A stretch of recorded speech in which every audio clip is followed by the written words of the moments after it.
saatnya bekerja dari rumah dan teruslah berkarya dengan gembira. Hai, ketemu lagi dengan saya Tirta Musitama di channel saya ini, channel yang mengupas tentang pendidikan tinggi, tentang penelitian, publikasi, hak kekayaan intelektual, dan komersialisasi dari produk-produk penelitian. Saat ini kita akan membahas tentang bekerja dari rumah, kuliah daring, kampus merdeka, coronavirus. Apa sih itu kaitannya? Simak terus.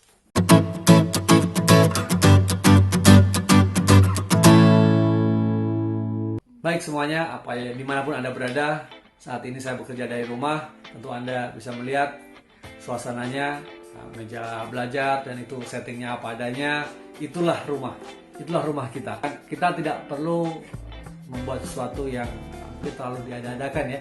Ini adalah satu hal yang alamiah. Dan Anda lihat saya masih bisa memainkan ukulele saya. Dan tadi lagu yang di depan tadi, lagu yang baru saja saya ciptakan, dan semoga menjadi penambah semangat kita. Baik, saat ini tentu yang pertama kita merasa prihatin dengan kondisi yang sedang kita hadapi bersama di seluruh belahan dunia.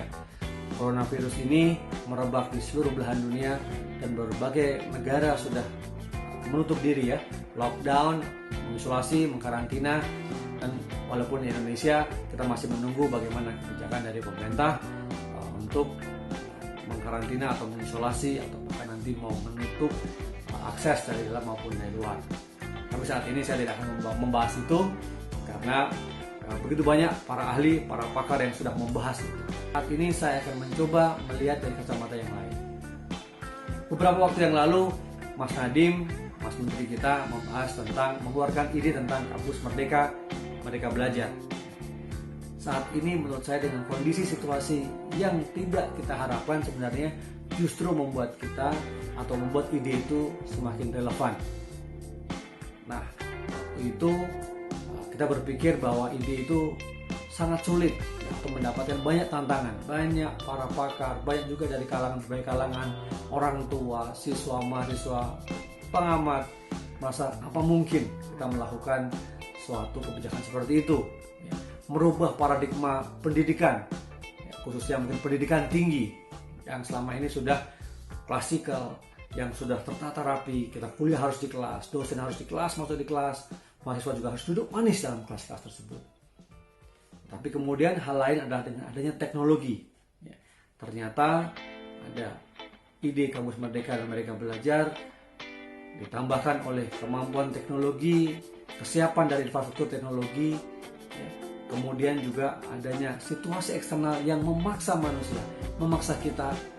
Ternyata ini bisa juga menjadi satu berkah, tapi kita juga bukan berarti bersenang-senang di tengah musibah atau ujian yang sedang kita hadapi bersama ini. Tapi poin saya adalah bagaimana situasi eksternal itu seringkali memaksa kita. Dalam bahasa para motivator saya dikatakan bahwa kalau kita kepepet, kalau kita terpaksa, kita harus, maka kita akan mau nggak mau melakukannya.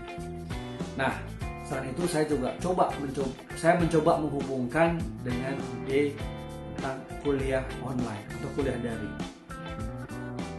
Setelah merebaknya coronavirus ini, khususnya di Indonesia, dan banyak juga yang meliburkan, banyak juga kemudian instansi pemerintah maupun non-pemerintah termasuk kampus menyarankan atau menghimbau, bahkan mengharuskan bekerja dari rumah atau work from home.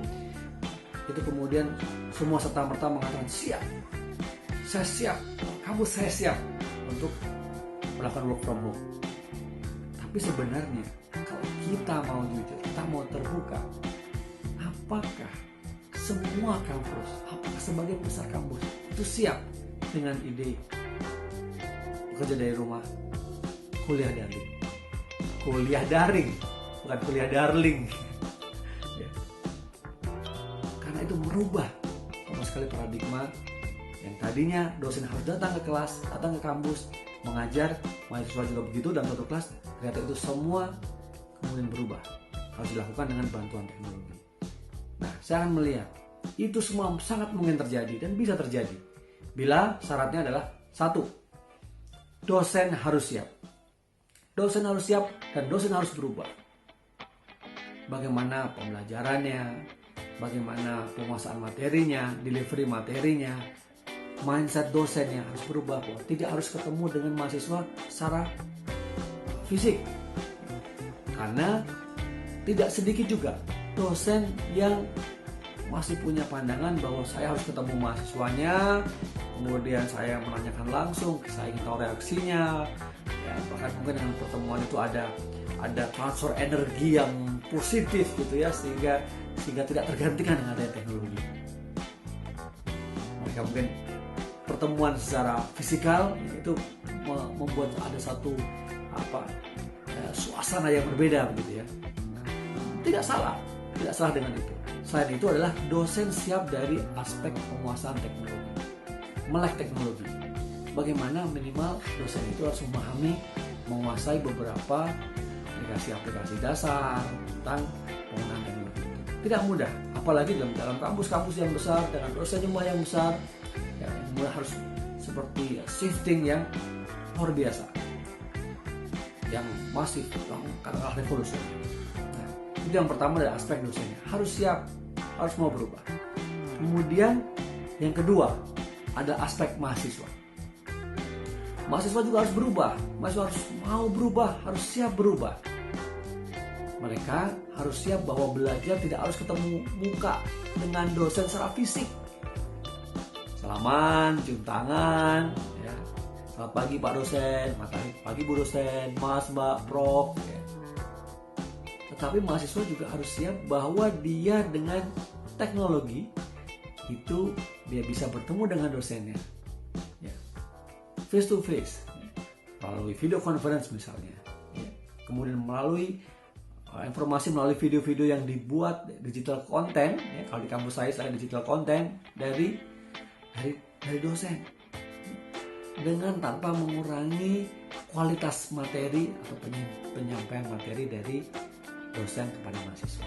Jadi mahasiswa tetap mendapatkan haknya, yaitu pengetahuan, keterampilan, ya, yang sesuai dengan yang dituliskan dalam capaian pembelajaran dari mata kuliah tertentu tersebut.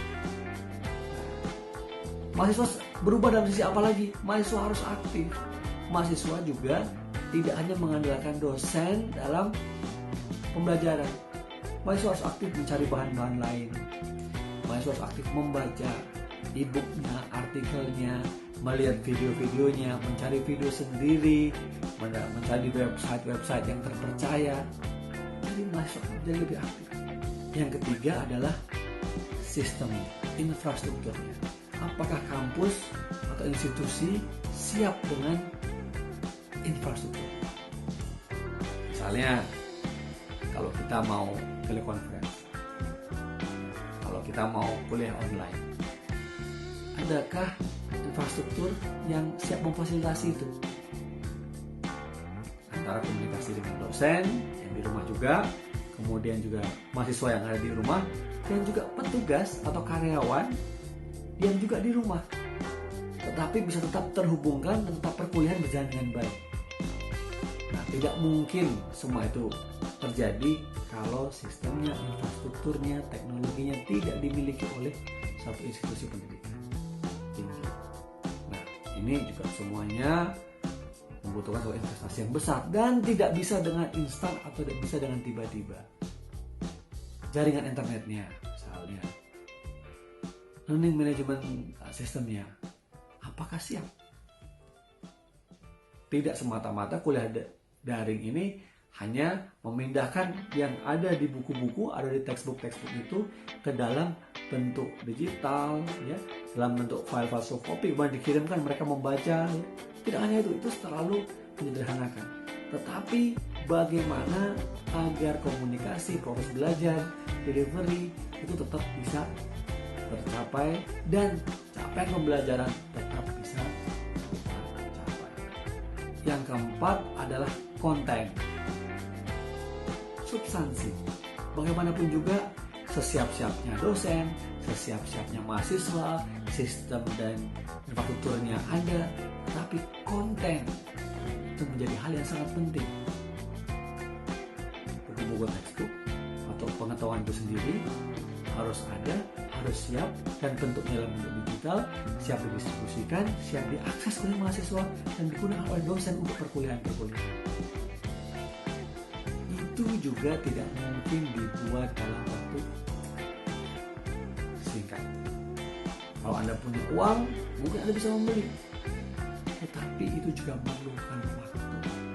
Artinya kampus-kampus yang sudah siap dan sejak lama menggunakan konten-konten seperti ini dengan sistematis, meminta dosen, mendorong dosen, mengencourage dosen, memotivasi dosen untuk membuat konten-konten, itu akan menjadi kampus yang siap melakukan kuliah daring.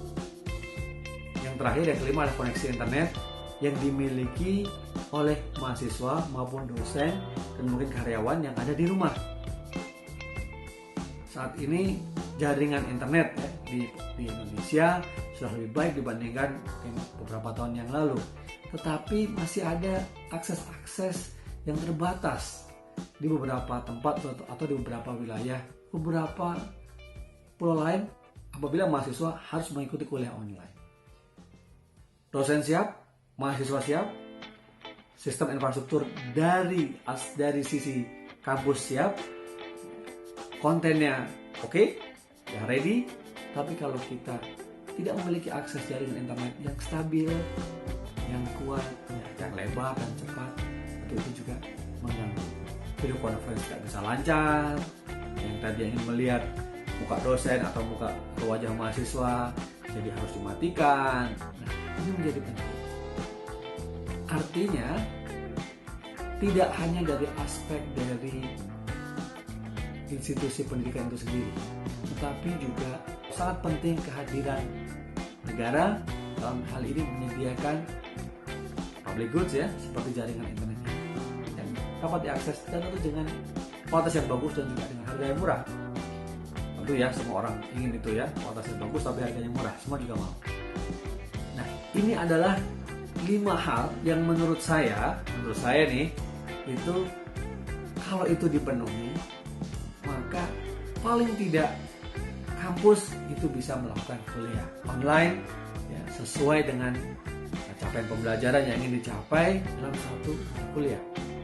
Kalau itu secara komprehensif bisa dipenuhi, tentu kuliah online untuk bekerja dari rumah mungkin masih belum bisa menjadi bekerja dari rumah, mungkin belum maksimal dengan melakukan kuliah online.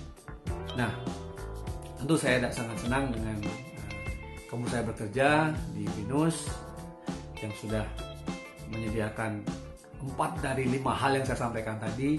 Kita juga dididik, kita juga dilatih untuk membuat konten-konten. Seperti sekarang ini saya buat konten-konten. Saya juga melihat mahasiswa yang generasi milenial sungguh sangat proaktif, digital native mereka, bahkan seringkali dia ngajarin dosennya, ngasih tahu dosennya ya. Kemudian juga saya bersyukur sistem dan infrastrukturnya yang sudah dibangun sangat lama dan dengan investasi yang besar itu bisa mensupport kuliah online ini. Nah, satu hal lagi, konten, saya juga siap dengan konten-konten yang sudah disiapkan khusus. Nah, yang terakhir ini yaitu koneksi atau jejaring internet, itu ada di luar kuasa di kampus kami. Itu adalah bagaimana pemerintah atau provider swasta menyediakan akses internet. Itulah beberapa hal yang bisa saya sampaikan, saya bagi buat teman-teman, buat kalian. Silahkan masukannya ya, pandangan-pandangan Anda tentang kuliah online ini. Tentu kita berharap bahwa situasi seperti ini cepat berlalu, kita semua tetap sehat, kita juga bisa beraktivitas kembali di luar rumah, di kampus-kampus di mana tempat kita beraktivitas atau pekerjaan-pekerjaan lain yang memang mengharuskan kita di luar rumah. Namun demikian, saya ingin mengatakan bahwa dengan situasi seperti ini kita harus lebih kreatif, kita harus lebih semangat mencari terobosan-terobosan baru. Walaupun untuk di beberapa hal kita memiliki keterbatasan, tapi saatnya kita tetap berkarya, tidak berkeluh kesah. Kita sampaikan kepada dunia, kepada teman-teman kita, pada kolega kita, berikan penguatan bahwa kita memang tetap bisa berkarya, dan yang paling penting bagaimana ilmu kita memberikan manfaat kepada mahasiswa walaupun sesulit apapun kita melakukan delivery, kita melakukan kuliah online, ya, bagaimana kita bisa mendorong mahasiswa agar terbiasa dengan perkuliahan ini. Kalau ini terjadi, saya yakin setelah wabah coronavirus ini berlalu, kita akan menemukan suatu hal yang baru, pola kerja yang baru, cara kita berkomunikasi yang baru, cara kita mengajar yang baru, cara kampus kita memperlakukan mahasiswa dan memperlakukan student akademik yang lain. Kita tunggu, tetap semangat, tetap berdoa kepada Tuhan Yang Maha Kuasa agar semua ini segera berlalu. Tetap sehat, stay safe, self isolation, ya, physical distancing kalau Anda harus keluar. Indonesia bisa. Sampai ketemu lagi.